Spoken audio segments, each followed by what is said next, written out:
देखो इस क्वेश्चन में हमको क्या गिवन है, a 10 centimetre long wire lies along Y axis. एक लंबी वायर है जो वाई एक्सिस में रखी गई है। It carries a current 1 ampere in positive Y direction.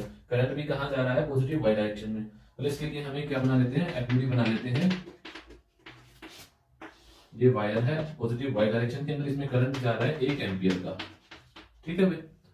ये मैग्नेटिक फील्ड बी कितना, 5 मिली टेस्ला। मिली का मतलब क्या होता है, 10⁻⁻3।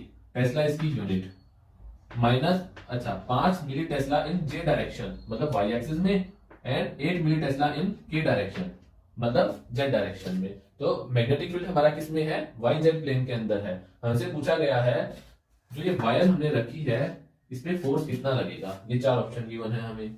ठीक है भाई। तो हमें क्या निकालना है, फोर्स। तो यहां पे कंसेप्ट कौन सा आएगा, मैग्नेटिक फोर्स का।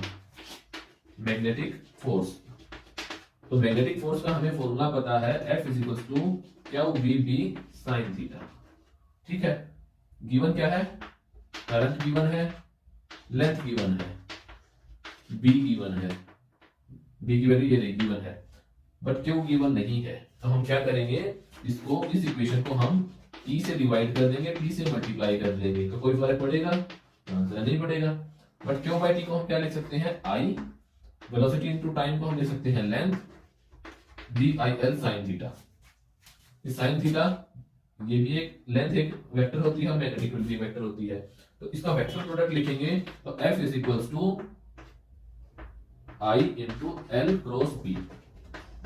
और वेक्टर प्रोडक्ट कैसे निकालते हैं हम, ओके एक चीज और देखो, जो लेंथ है ये किस में है, वाई एक्सिस में। तो अगर हम लेंथ को लिखते हैं तो 0 इन आई डायरेक्शन, 10 सेंटीमीटर, इसको मीटर में कन्वर्ट करोगे तो 0.1 मीटर इन जे डायरेक्शन प्लस 0 इन के डायरेक्शन। क्यों हमने वेक्टर में क्यों लिखा, क्योंकि हमको मैग्नेटिक फील्ड वेक्टर्स के फॉर्म में गिवन है। ठीक है। तो हमको क्या निकालना है, फोर्स निकालना है। तो यहाँ पे हम इसका डिटरमिनेंट निकाल लेते हैं। आई की वैल्यू इसमें मतलब एक्स डायरेक्शन में लेंथ कितना है 0, वाई 0.1, के 0। बी की वैल्यू एक्स डायरेक्शन में नहीं है तो 0, वाई डायरेक्शन में कितनी है 5 मिली टेस्ला। 5 को 10⁻³ से मल्टीप्लाई कर दो तो 0.005, तो 0.005। और के डायरेक्शन में कितना है 8, तो 0.008। बट एक चीज है कि ये माइनस में है जेड डायरेक्शन में, तो ये माइनस का डिटरमिनेंट निकालना आता है। इसको छोड़ दो, इसको छोड़ दो, इनका क्रॉस कर दो, इस साइड इस साइड। 0 से किसी चीज को मल्टीप्लाई करोगे तो 0, तो हमारा डिटरमिनेंट का आंसर कितना आया 0.008, बट ये माइनस का है।